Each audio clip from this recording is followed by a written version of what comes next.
Hello, happy Monday. Here I am again with another video for you. I hope you had a great weekend. And today I wanted to talk about permission. I'm not sure if I've talked about this before. I feel like it's something I might have touched on before. But there's this idea, I think, that we have where we feel like we're not qualified enough to do something, or we're waiting for someone to give us approval or permission or to invite us to do the thing that we want to do. For me, it's been showing up in big things that I want to do with my art. For instance, I want to get into painting murals.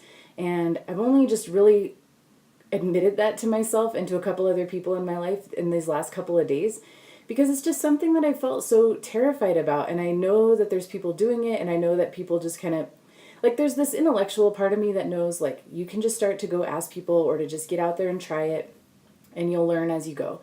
But there's this part in my heart that's like really scared and feels like I'm just not ready and I need someone to teach me, or, it's just this idea of needing permission. And what I realized by admitting to myself that this was something I really actually wanted to pursue and admitting it to a couple other people was, usually when we're saying like, I'm not qualified, I'm not ready, we're usually just not giving ourselves permission. And I think that I'm working to change that in my life, and I want to encourage you to change that in your life too.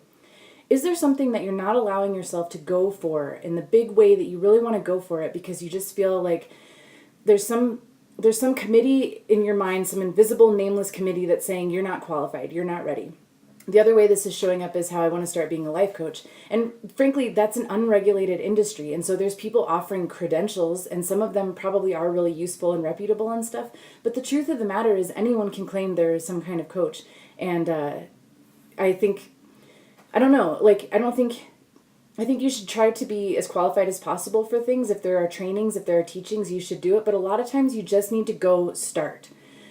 And that starts with giving yourself the permission. It means giving yourself the permission to even want the thing that you want. A lot of times we don't even allow ourselves to want things because we're telling ourselves that it's not possible, or that we don't have the money, or we don't have the time, or I'm not good enough, or I'm not talented enough, or whatever it is. The list can be endless. And so you need to start by saying, you know what, I'm allowed to want this thing and I'm allowed to go for it. And frankly, I think that if there comes a time where you realize like, whoa, I really need this certificate, or I found this school that would be great to help me further my knowledge base, then you should absolutely go do that. And I'm certainly not saying you should go start like performing surgery on someone.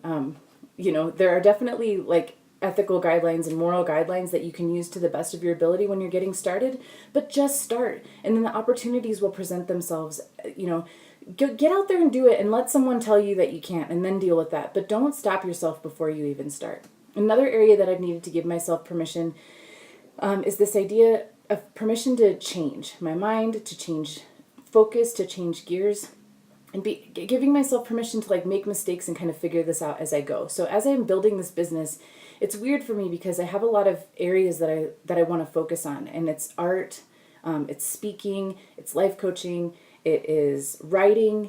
So there's a lot of things that I think are, eventually going to fit nicely under this one umbrella of me and what I do in the world. But it's been kind of challenging to sort of figure out like what I want to focus on. So there's the Party Wolf thing, which is like I'm making a product and selling it.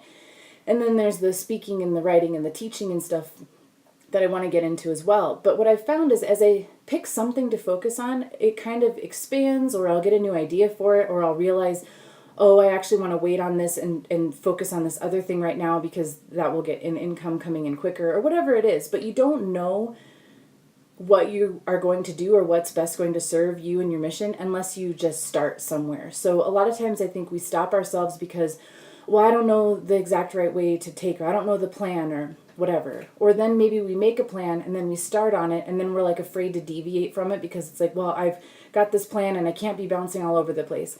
There is a lot to be said about just staying focused on one goal and just like sticking with it and not giving up. And I think sometimes we can use this shift of focus as a tactic to avoid like being afraid or uncomfortable, and you want to discern if you're doing that. But truly, if you're doing something and you just discover like, oh, I need to change gears a little bit here, I think you need to give yourself permission to do that. So this one's short and sweet, but I want you to give yourself permission to go out and get after whatever you want, and then deal with any obstacles that come up. And just a quick side note, I don't really think there's obstacles. I was thinking of it today as like if you're in a gym, there's just training equipment all over. So if you run into obstacles, just think of that as a way to get stronger and to get better and use it to improve. There's a gift in everything, so go find it today. All right, take care. And thank you so much for watching. You're awesome. Bye.